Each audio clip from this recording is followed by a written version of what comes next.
Kumusta?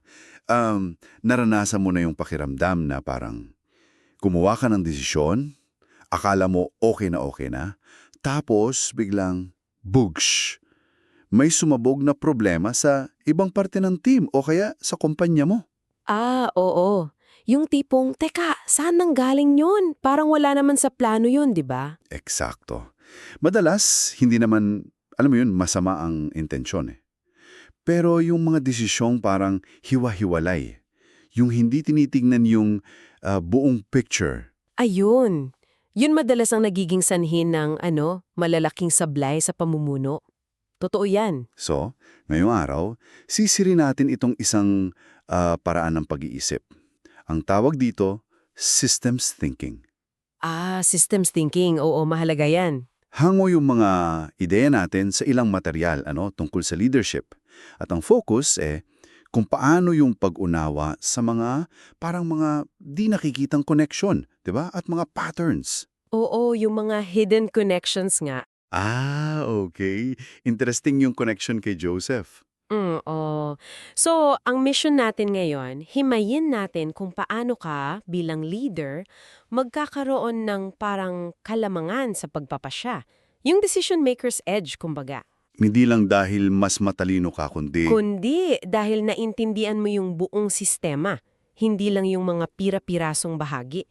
Handa ka na bang makita yung mga hidden connections na yan? okay, simulan na natin 'to. Game. Kasi 'di ba, karaniwan pag may problema, ang approach natin diretso lang. May sunog A, buhusan ng tubig B, linear, simple.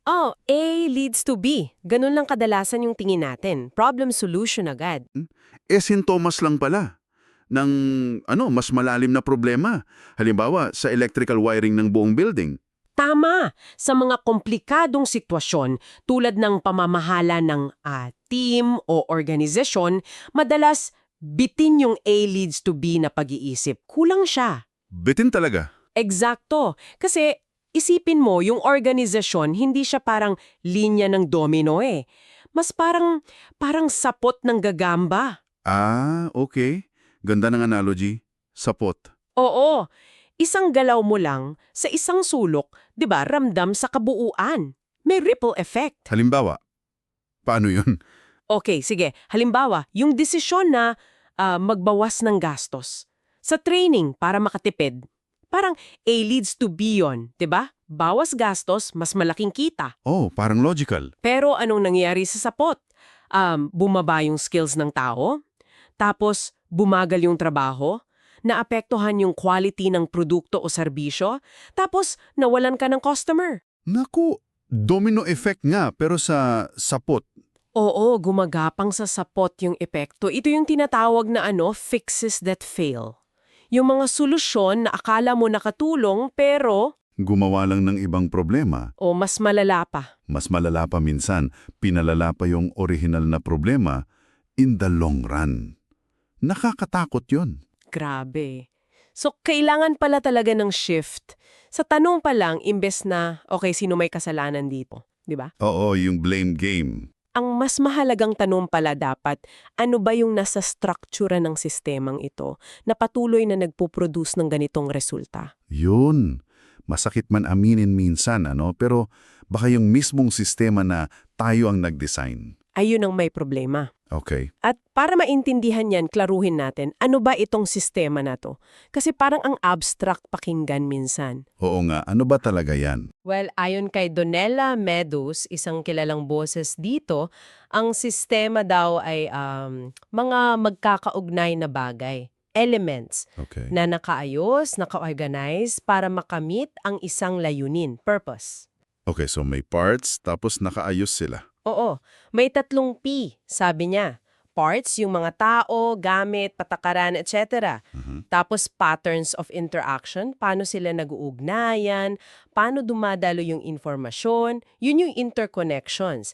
At yung pangatlo, purpose, ano ba yung goal? Ano ba yung gustong maabot? Okay. Parts, patterns, purpose. Pero sabi mo yung interconnections ang crucial. Oo, yung patterns of interaction. Kasi yan yung madalas hindi natin nakikita. Yung mga relasyon, yung daloy, pero yan yung pinaka-importante. Yan yung nagbibigay buhay sa sistema eh. At hindi lang sila basta pinagsama-samang parts, no? May parang magic na nangyayari kapag nagsama na sila. Meron. Yun yung tinatawag na emergent properties. Mga katangian to na lumalabas dahil sa interaction ng mga parts, hindi dahil sa isang part lang. Parang yung kultura ng kumpanya. Hindi naman yan nakasulat sa memo, pero ramdam mo, di ba? Eksakto. Magandang example yan. O kaya yung parang sayaw ng mga ibon sa langit. Yung murmuration. Ay, oo. Ang ganda nung panoorin ah. 'Di ba? Walang choreographer doon. Walang nagdidikta. Lumalabas lang yon dahil sa simpleng rules na sinusunod ng bawat ibon sa pakikisalamuha sa katabi niya. Ganyan din sa organisasyon, may mga emergent behaviors. Wow. Okay. Paano natin to mas makikita sa araw-araw? May model ba para dito? Meron. Isang sikat na model yung iceberg model. Nakakatulong to para ma-visualize natin.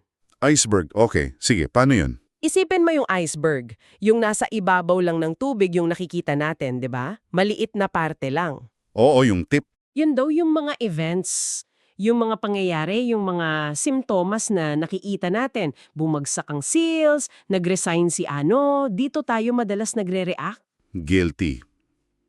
React agad. Okay. Pero kung sisilip ka sa ilalim ng tubig, mas malaki yung nandun. Ano yung kasunod sa ilalim? Nandun yung patterns, mga paulit-ulit na pangyayari. Teka, laging bumabagsak ang sales pag third quarter pangatlong key employee na yan na umalis this year. Nakakukuha ka na ng clue, may pattern. Okay, mas malalim na yun. Pero may mas ilalim pa? Meron pa. Mas malalim pa dyan yung systemic structures.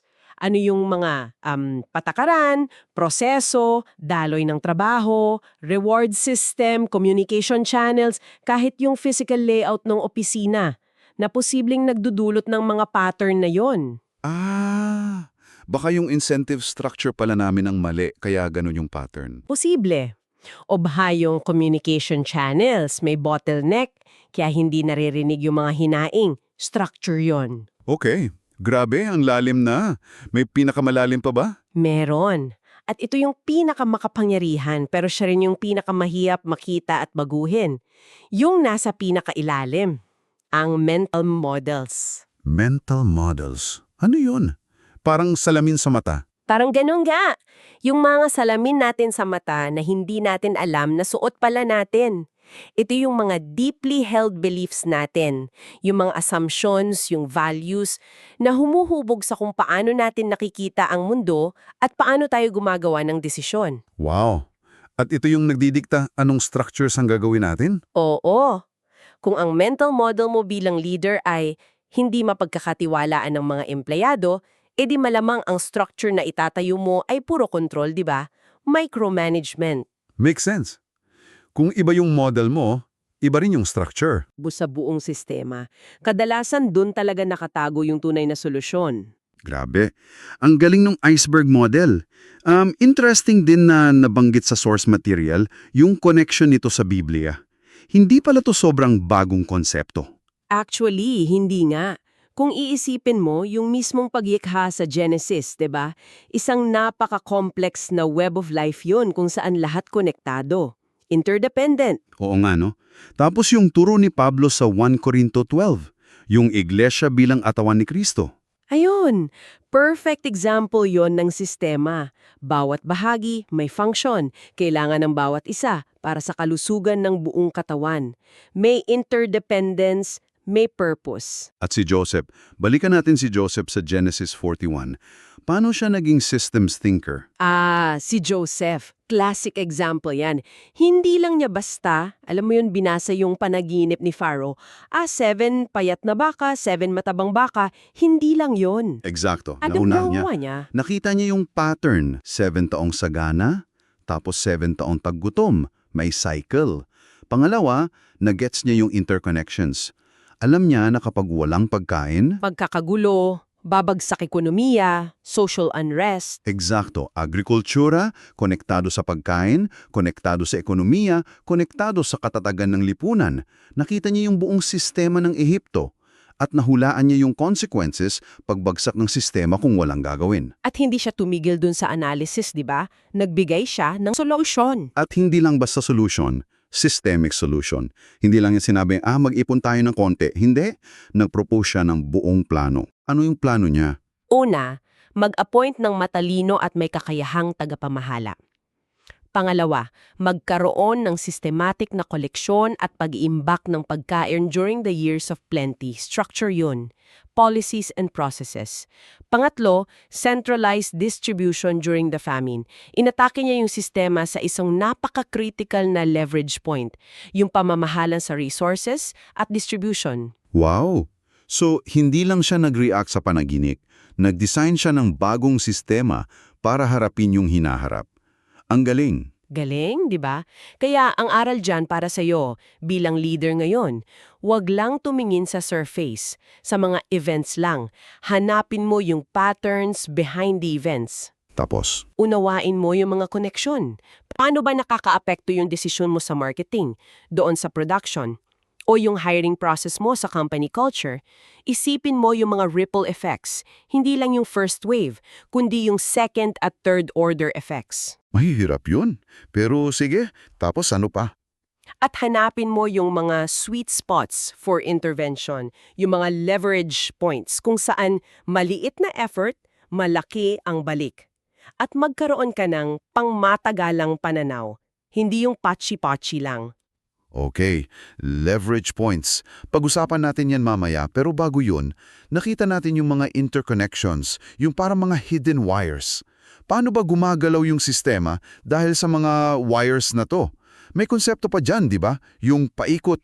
Oo, dito papasok yung isa pang napaka-importanteng konsepto, ang feedback loops. Kasi sa sistema, hindi lang A ang nakakaapekto kay B. Madalas si B nakakaapekto rin pabalik kay A.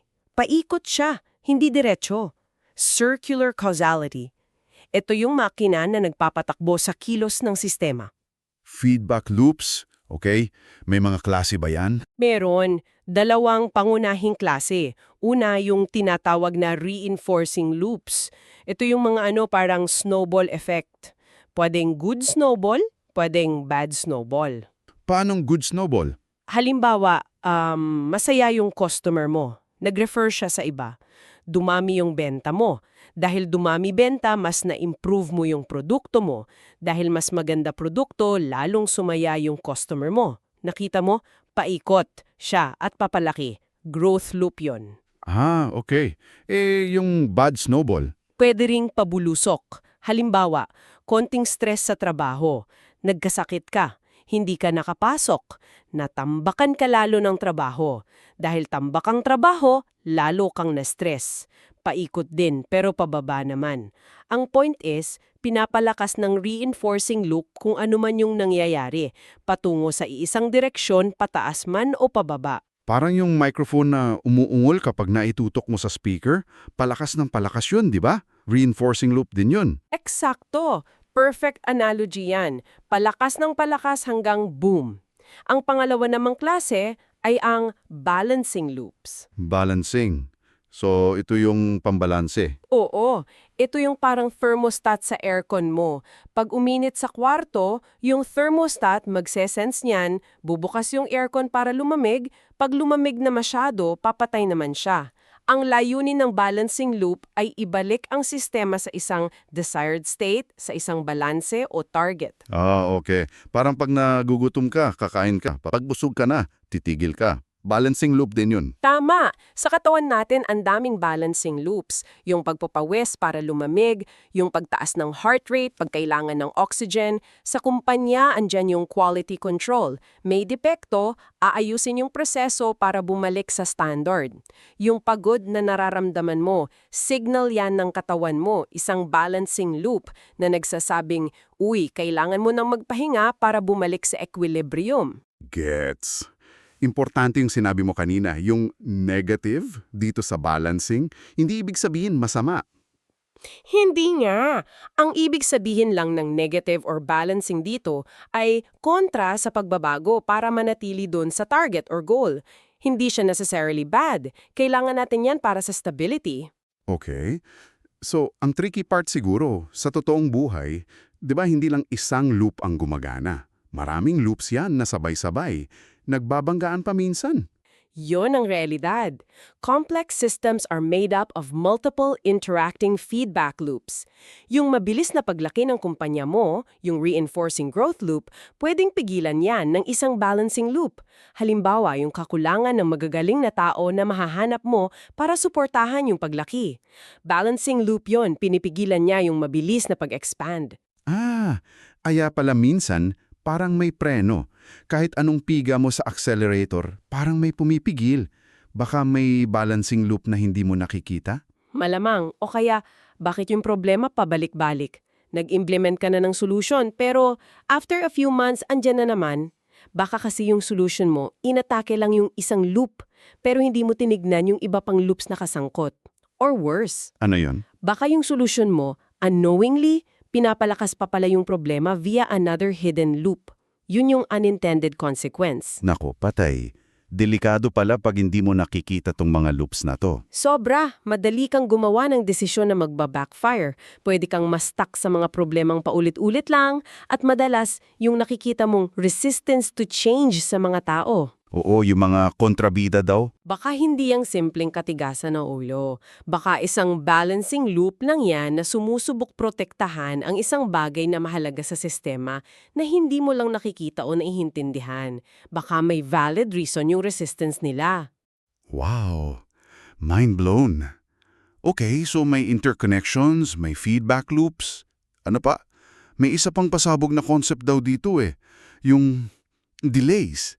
Oo, delays. Mukhang simple lang pakinggan pero grabe ang epekto nito sa behavior ng sistema. Ito yung oras, yung time lag, sa pagitan ng ginawa mong aksyon at ng resulta o epekto nito. Parang pag nag-adjust ka ng init sa shower. Hindi naman agad-agad umiinit yun, di ba? May delay. Eksakto. Classic example yan. O kaya, pag nag-hire ka ng bagong empleyado, hindi naman yan 100% productive agad sa day 1, di ba? May learning curve, may adjustment period, delay yon. Pag nag-launch ka ng marketing campaign, hindi naman bukas agad tataas ang sales. Tama. O kaya yung pagbabago ng company culture. Naku, taon ang bibilangin dyan. Sobrang laki ng delay. So, anong epekto nitong mga delays na to? Bakit siya importante? Dahil sa delays, madalas tayong nag-overreact or nag-overreact. Balik tayo sa shower example. Pinihit mo na yung gripo papuntang mainit. Malamig pa rin. Anong gagawin mo? Pihitin ko palalo. Tapos biglang boom! Kulo! Napasok ka! Overreaction yon dahil sa delay. Ganyan din sa business o sa policy making. Hindi pa nakikita yung full effect ng bagong strategy, nagbago ka na ulit ng strategy kasi akala mo hindi gumagana. Oo nga no. O kaya baliktad, nakita mong gumagana ng konti, todo-todo ka agad ang invest or push. Tapos, Hindi mo napansin na may paparating na balancing loop like market saturation or burnout ng team, tapos biglang bagsak? Yun yung tinatawag na overshoot and collapse. Nag-overshoot ka dahil hindi mo nirespeto yung delay, tapos nag-collapse yung sistema. grabe, nakakatakot yun. So anong lesson dito sa delays? Ang pag-unawa sa delays, nagtuturo to ng pasensya at ng pangangailangan for a long-term perspective. Hindi pwedeng mainipin. Kailangan mong magtanim, magdilig, at maghintay ng tamang panahon para umani. Tulad ng sabi sa Galatia 6, di ba? May takdang panahon ng lahat. Tama. Okay, so ang gulo na, parang sapot na. Nga? Tapos may mga paikot-ikot na loops. Tapos may delays pa. Nasaan ka ngayon? Susundot. Saan ka mag-i-intervene para pinakamalaki yung epekto ng effort mo, pero hindi ka gagawa ng mas malaking gulo? Magandang tanong yan. Dito na ngayon, papasok yung konsepto ng leverage points. Leverage points. Yung parang sa judo, gamitin yung bigat ng kalaban. Parang ganun nga. Ito yung mga strategic places o areas sa loob ng isang sistema kung saan ang isang maliit na pagbabago, isang maliit na tulak o intervention ay pwedeng magdulot ng malaki at pangmatagalang pagbabago sa buong sistema. Hindi ka nagbubuhos ng sandamakmak na effort kung saan-saan, hinahanap mo yung sweet spot. So, hindi lahat ng intervention pare-pareho ang epekto. Hindi. At dito ulit, si Donella Meadows may magandang contribution. Nag-identify siya ng hierarchy of leverage points. Mula sa pinakamababang hanggang sa pinakamababang at pinakamakapangyarihan. Ano yung pinakamababaw? Yung madalas natang ginagawa. Oo, yung pinakamababaw daw ay yung pagpapalit lang ng mga numero, parameters. Halimbawa, pag-adjust ng targets, ng budget allocation, ng bilang ng staff, ng presyo, ng buwis. May epekto yan, pero madalas, temporary lang or maliit lang, low leverage. Okay. Ano yung mga mas malakas? Mas malakas dyan yung pagbabago sa physical structures, layout ng pabrika, kalsada. Mas malakas pa yung pagbabago sa daloy ng informasyon, sino ang nakakaalam ng ano. Mas malakas pa yung pagbabago sa rules of the system, incentives, punishments, constraints.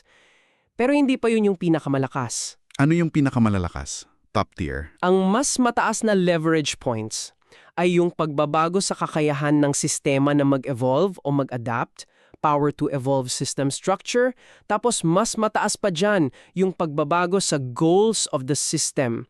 Ano ba talaga yung purpose? Ano yung gusto nating ma-achieve fundamentally? Pagbabago ng goals. Okay. Ano yung pinakatuktok? Pinakamalakas sa lahat? Ang pinakamataas at pinakamapangyarihang leverage point ay ang pagbabago sa mindset or paradigm. Yung mga fundamental beliefs, assumptions at values na pinagbabatayan ng buong sistema. Yung mental models na nasa pinakailalim ng iceberg. Bumalik tayo dun sa mental models? Oo, kasi kung mababago mo yon, yung pananaw ng mga tao sa sistema, kusang susunod yung pagbabago sa goals, sa rules, sa structures, sa patterns, at sa events. Para sa Christian leader, sabi sa source, ang ebanghelyo mismo, the gospel, yun ang ultimate paradigm shift. Nagbago ang buong pananaw natin sa Diyos, sa sarili, sa kapwa, sa mundo. At yung Great Commission? Parang goal shift yun. Eksakto. Isang goal shift na nagpabago sa buong trajectory ng mga alagad at ng iglesia. High leverage intervention yon. Gets ko. So, halimbawa sa kumpanya, imbes na basta lang mag-reorganize ng departments, ilipat-lipat yung mga box sa org chart na medyo mababaw na leverage. Mas manakas na leverage kung babaguhin mo yung mismong goal. Halimbawa, mula sa pataasan ng benta per department tungo sa pagtutulungan para sa pinakamagandang customer experience. Goal shift yon. At mas malakas pa kung mababago mo yung mindset. Mula sa department ko muna bago yung iba, tungo sa isang team tayo, iisa ang misyon natin. Yon, mindset shift yon. Doon ka dapat mag-focus ng energy mo as a leader kung gusto mo ng tunay at pangmatagalang pagbabago sa higher leverage points. Okay. Pero dahil napaka-powerful pala ng pag-iimpluwensya sa sistema, lalo na doon sa higher leverage points, parang kailangan ng extra care, ng wisdom. Tama ka dyan. Kailangan ng matinging discernment o pagkilates. Hindi ito para maging perfectong manghuhula kasi complex pa rin ang mundo. Maraming uncertainty. Pero ang discernment, ito yung kakayahan mong makagawa ng matalino at tamang desisyon kahit kulang ang impormasyon o hindi 100% clear ang hinarap. Paano to iba sa usual na analysis lang? Para sa Christian leader, ayon sa source, ang discernment ay hindi lang galing sa data analysis or logical thinking, although kasama yon. Ito ay isang espiritual na kakayahan, isang regalo at bunga ng banal na espiritu na gumagabay sa iyo para makita mo yung tunay na nangyayari sa ilalim ng surface. Para makita yung ano? Para maunawaan mo yung puso ng tao, yung motivations nila. Para makilala mo yung kalooban ng Diyos sa isang sitwasyon. Para makita mo kung saan siya kumikilos, saan siya gumagawa. Para ma-distinguish mo yung totoo sa hindi totoo, yung tama sa mali, yung mabuti sa masama, lalo na sa mga gray areas. Wow, malalim yun. Paano yan nahuhubog? Paano ka magkakaroon yan? Hindi naman yung automatic, di ba? Hindi. Kailangan yan i-cultivate. Sabi sa source, una, kailangan ng panalangin, humingi ng karunungan sa Diyos tulad ng sabi sa Santiago 1.5. Pangalawa, pag-aaral ng salita ng Diyos, yun ang ating standard. Pangatlo, pakikipag-usap at pakikinig sa ibang mature na mananampalataya, community, counsel, Kawikaan 11.14, di ba? Safety in counsel. Okay, ano pa? Mahalaga rin ang pagninilay-nilay, reflection, pagproseso ng mga nangyayari in light of God's word and character. At panghuli, humility, pag-amin na hindi natin alam ang lahat at kailangan natin ang gabay ng Diyos at ng iba. Itong discernment ang nagbibigay ng parang ethical compass and spiritual radar sa paggamit natin ng systems thinking tools para hindi lang tayo effective kundi faithful din. So, yung leader na may ganitong edge, pinagsamang galing sa systems thinking at lalim ng spiritual discernment, ano yung mga katangian niya? Nagiging mas, proactive, hindi lang reactive. Nakikita niya yung mga posibleng mangyari. Holistic siya tumingin, buong picture, hindi lang parts. Strategic, alam niya kung saan dapat mag-focus ng effort, dun sa high leverage points. Nagiging mas resilient din siya at yung team niya hindi basta natutumba ng pagsubok. Ano pa?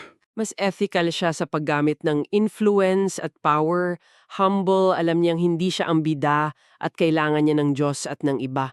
At patient, na intindihan niya yung delays at yung proseso ng tunay na pagbabago, hindi siya nagmamadali sa maling paraan. Ganda. Okay, linawin lang natin ulit yung mental models. Kasi sabi mo, yun yung pinakamalakas na leverage point, yung nasa pinakailalim ng iceberg. Ito ba yung mga parang unwritten rules o yung common sense sa isang grupo na hindi na pinag-uusapan pero sinusunod ng lahat? Oo, kasama yon. Pero mas fundamental pa. Ito talaga yung deeply held beliefs and assumptions natin about how the world works. About people, about success, about failure. Madalas hindi natin sila conscious na iniisip, pero sila yung nagdadrive ng behavior natin at ng pag-design natin ng mga sistema. Pwede bang example ulit? Yung sa manager? Sige. Kung ang mental model ng isang manager ay ang mga tao fundamentally ay tamad at iiwas lang sa trabaho kung pwede, kailangan silang bantayan at i-push, ano sa tingin mo yung sistema na ididisenyo niya? Sigurada maraming controls, maraming reporting, baka laging nagmi-micromanage. Malamang, puno ng rules and regulations para makontrol yung katamaran. Ngayon, isipin mo kung ang mental model naman niya ay ang mga tao, fundamentally, ay gustong mag-excel, mag-contribute, at maging proud sa trabaho nila kung bibigyan lang ng tamang environment at pagkakataon. Anong sistema naman kaya ang gagawin niya? Siguro mas magbibigay siya ng autonomy, ng trust. Mas magfo-focus sa empowerment sa pag-develop ng tao. Malamang, mag-iiba yung structure, yung policies, yung leadership style. Nakita mo, yung underlying mental model ang nag-drive ng design ng buong sistema. Kaya pala sabi mo kanina, kahit mag-restructure ka pa, kung hindi mo babaguhin yung underlying mental models ng mga tao, lalo na ng mga leader, babalik at babalik lang sa dating gawi yung sistema eventually. Parang nagpalit ka lang ng upuan sa Titanic. Sakto, parang ganyan nga. Kaya sobrang critical na suriin natin, una, yung sarili nating mga mental models. Ano ba yung mga assumptions ko na hindi ko chine-check? Pangalawa, yung mga dominant mental models sa organisasyon o team natin. Ano yung mga taken for granted truths na baka hindi na pala totoo o hindi na helpful? At para sa Christian leader, ang tanong siguro, yung mga mental models ba natin naka-align sa biblical worldview? Yun ang pinaka-importante. Yung pananaw ba natin sa tao, nakikita ba natin sila bilang image bearer ng Diyos, may dignidad at potential? Yung pananaw natin sa trabaho, bilang sumpa lang ba o bilang paraan ng stewardship at paglilingkod? Yung pananaw natin sa pera, sa tagumpay, sa kapangyarihan, sa konflikto, galing ba sa Biblia o sa mundo? Naku, Ang hirap niyang baguhin, lalo na kung nakasanayan na. Paano? Mahihap talaga. Hindi yan overnight. Kailangan ng conscious effort. May ilang steps na pwedeng makatulong. Una, awareness. Kilalanin mo muna yung mga models na yan. Ano ba talaga ang pinaniniwalaan ko? Pangalawa, examination. Suriin mo sila. Totoo ba to? Consistent ba to sa sinasabi ng Biblia? Sa realidad? Okay, awareness, examination. Tapos, Jones. Pang-apat, modeling. Kailangan makita sa leader yung bagong pananaw at behavior. Hindi pwedeng do what I say, not what I do. At pang-lima, system redesign. Kailangan mong baguhin yung mga structures, policies at processes para suportahan at i-reinforce yung bagong mental model. Hindi pwedeng salungat yung sistema sa gusto mong baguhin mindset. Grabe. Kailangan ng deliberate effort talaga. May example ba sa Biblia ng major mental model shift? Marami. Si Abraham, di ba? Yung pananaw niya sa Diyos sa pangako. Si Jesus versus sa mga Pariseo, iba yung mental models nila tungkol sa kautusan, sa Sabbath, sa makasalanan.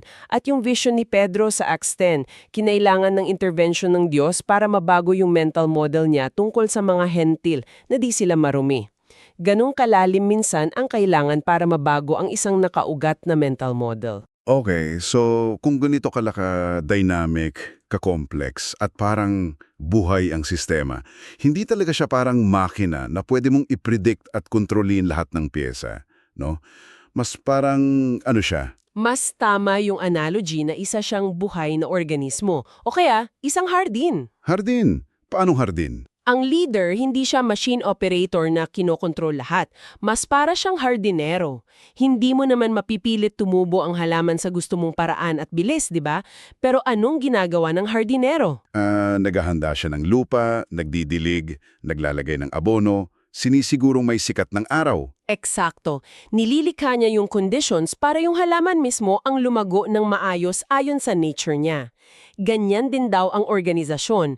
May sarili siyang buhay, in a sense.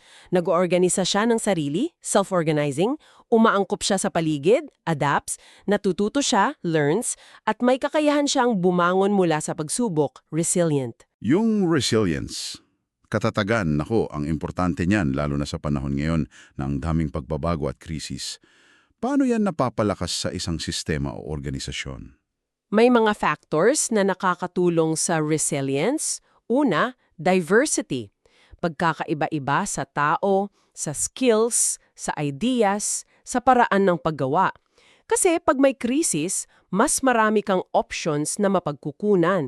Hindi ka nakakaasa sa iisang bagay lang. Makes sense. Ano pa? Redundancy. Hindi ito wastefulness, kundi pagkakaroon ng backup. May plan B. May konting slack sa sistema. Modularity. Yung mga parts ng sistema, hindi sobrang tightly coupled or dependent sa isa't isa. Para kung masira man ang isang bahagi, hindi agad damay yung buong sistema. Pwedeng ma-isolate yung problema. Okay. Diversity, redundancy, modularity. Ano pa? Malakas na feedback loops para mabilis ma-detect ng problema at makapag-adjust. Flexibility. Kakayahang magbago ng direksyon o paraan kung kinakailangan, at clear purpose and values, yung malinaw na bakit na pinagdakapitan ng lahat kahit nagkakagulo. Parang sa Biblia, yung katawan ni Kristo, diverse gifts pero isang layunin, 'di ba? O si Job, dumaan sa matinding pagsubok pero nanatiling matatag dahil sa pananampalataya niya. O yung puno na nakatanim sa tabi ng batis sa Awit 1, matatag. Ganda ng mga example. Tapos yung adaptation at learning, yun yung kakayahan ng hardin na mag-adjust kapag nagiba yung panahon. Umuulan ba o tag-araw? Oo, ito yung kakayahang magbago based sa experience at sa changes sa environment. Kailangan dito ng mabilis na learning loops. Try something, get feedback, adjust, try again. Kailangan ng kultura na okay lang mag-eksperimento at matuto sa pagkakamali. Kailangan ng mabilis na sense and respond mechanism. Hindi pwedeng matigas ang ulo at nakastock sa dating paraan. Parang yung early church sa Acts, nag-adapt sila sa mga bagong challenges tulad nung nag-appoint sila ng mga deacon sa Act 6 O yung desisyon sa Acts 15 tungkol sa mga hentil. Tama, nag-adapt sila. Nag-evolve yung structure at practices nila. Ito yung diwa ng pagiging isang learning organization. Hindi natatakot magbago at patuloy na natututo at nag-a-adapt. Okay, ngayon balik tayo sandali dun sa ethical dimension. Kasi sabi mo, ang systems thinking, nagbibigay ito ng kapangyarihan na makita at maimpluwensyahan yung sistema. May kasama tong responsibilidad, di ba? Paano to nag-iiba sa karaniwang pagtingin natin sa etika? Lumalawak kasi yung scope ng ethical consideration mo. Hindi na lang siya simpleng, tama ba o mali itong action ko ngayon para sa sarili ko o sa direktang kausap ko. Ang tanong na rin ay, Ano? anong pagmatagalang epekto ng desisyong ito sa buong sistema? Kasama na yung mga taong hindi ko direktang nakikita o yung mga susunod na henerasyon. Tapos, itong sistema ba na pinapatakbo ko o kinabibilaman ko ay inherently makatarungan o baka nagpe-perpetuate ito ng injustice nang hindi ko namamalayan? Malaking tanong yun. Oo. At saka, itong solusyon ko ba, hindi lang ba ito naglilipat ng problema sa ibang lugar o sa ibang tao o sa hinaharap? Halimbawa, yung desisyon ng isang kumpanya na ilipat yung pabrika nila sa ibang bansa kung saan mas mura ang labor at mas maluwag ang environmental regulations. Ano ang systemic ethical implications nun? Hindi lang sa kumpanya, kundi sa mga nawalan ng trabaho, sa bagong community, sa environment. Oo nga, mas malawak ang tingin. At nabanggit din kanina na yung biblical justice, very systemic din pala siya. Hindi lang individual acts of charity. Testament. Maraming provisions doon para protektahan yung mga vulnerable, yung mahirap, mga balo, ulila, dayuhan. May mga batas tungkol sa patas na pasahod, sa pagpapahinga ng lupa, sa pagpapatawad ng utang. Yung mga propeta tulad ni Amos at Isaias, kinukondena nila yung systemic injustice, yung pang-aapi ng mayayaman sa mahirap, yung baluktot na sistema ng korte. So, ang Christian leader na systems thinker, dapat mas maging sensitive siya sa mga issue ng katarungan, hindi lang sa personal na level, kundi sa level ng sistema na iniimpluwensyahan niya. May mga ethical dilemmas din siguro dito, no? Meron. Halimbawa, yung a decision that might be good for the whole system, the greater good, pero may masasaktan na ilang tao. Or yung hangganan ng influence versus manipulation. Kailan nagiging manipulative yung paggamit mo ng kaalaman mo sa sistema? Dito papasok ulit yung kahalagahan ng discernment at ng matibay na ethical foundation. Ano yung mga pwedeng maging gabay na prinsipyo? Sabi sa source, para sa Christian leader, andyan siyempre yung pinaka-foundational, love God and love neighbor. Tapos, stewardship, pananagutan natin sa Diyos yung mga pinakatiwala niya. Justice and righteousness, paggawa ng tama at matuwid tulad ng sabi sa Micah 6:8. Humility, pagkilala na hindi tayo Diyos. Transparency, long-term view. At empowerment, paggamit ng influence para iangat yung iba, hindi para kontrolin sila. Sila dapat ang maging kompas natin. Okay, malapit na tayo matapos. Panghuli, paano naman nakakatulong itong systems thinking sa pagtanaw sa hinaharap? Kasi sabi mo kanina, hindi naman ito crystal ball para manghula. Hindi nga. Ang mas tamang term siguro ay strategic foresight. Hindi ito prediction ng iisang tiyak na future. Kasi sino bang nakakaalam nun? Ang foresight ay tungkol sa pag-unawa sa iba't ibang posibleng hinaharap, plausible futures na pwedeng mangyari based sa mga trends at driving forces na nakikita natin ngayon. Tapos, ano gagawin mo sa mga possible futures na yon? Ang gagawin mo ay ihahanda mo yung sistema mo, yung organisasyon mo, yung team mo o kahit yung sarili mo para maging matatag, resilient at makapag-adaptive ano man ang mangyaring senaryo. Hindi ka nakabet sa iisang outcome lang. Isang sikat na tool dito yung scenario planning. Scenario planning. Paano yon? Nag-identify kayo ng mga key driving forces and critical uncertainties na pwedeng makaapekto sa inyo in the future. Tapos gagawa kayo ng ilang magkakaibang pero plausible na scenarios based sa mga uncertainties na yon. Then isipin nyo, okay, kung ito mangyari, scenario A, anong strategy natin? Kung ito naman, scenario B, anong strategy? Ang goal ay makabuo ng strategies na robust o gagana across different possible futures. Okay. Parang paghahanda sa iba't ibang klase ng panahon. May payong ka, may jacket, may shades. Parang ganun nga. May mga halimbawa rin nito sa Biblia, di ba? Yung paghahanda ni Joseph para sa tagutom, yung talinghaga ni Jesus tungkol sa wise and foolish builders, yung matalino nagtayo sa bato, handa sa bagyo, yung 10 virgins, yung 5, handa ang langis nila. Ito ay bahagi ng pagiging matapat na katiwala o steward.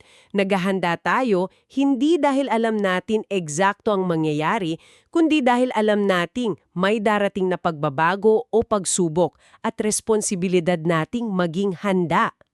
Ganda. So yung leader na may foresight, hindi siya nabubulag ng present lang. Kahit sa gitna ng uncertainty. At dahil sa systems thinking, alam niya kung kailan at saan dapat gumawa ng tamang intervention para maihanda yung sistema para sa hinaharap. Okay. So, bilang buod, itong systems thinking, lalo na kapag sinamahan mo ng discernment, parang binibigyan ka niya ng ibang klaseng lente. Isang kakaibang kakayahan para harapin yung komplikadong mundo ng pamumuno. Hindi lang ito set ng tools, kundi isang mindset shift talaga. Tama. Isang paraan to para makita mo yung mundo, yung organisasyon mo, yung ministeryo mo, ng mas malalim, mas connected, at mas responsable.